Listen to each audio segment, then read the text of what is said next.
Welcome to Incredible Lab channel. Today I will show you how to adjust connected audio sound in your Android phone. Now if you want to adjust your connected headphone or speaker sound, just open up your settings app.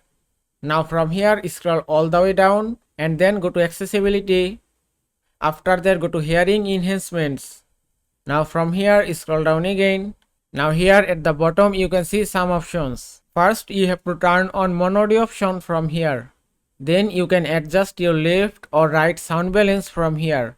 By removing this slider, you can adjust your connected audio sound. And that's it. You have successfully adjusted your connected audio sound in your Android phone. I hope this video was helpful. If it was, please give it a thumbs up and don't forget to subscribe.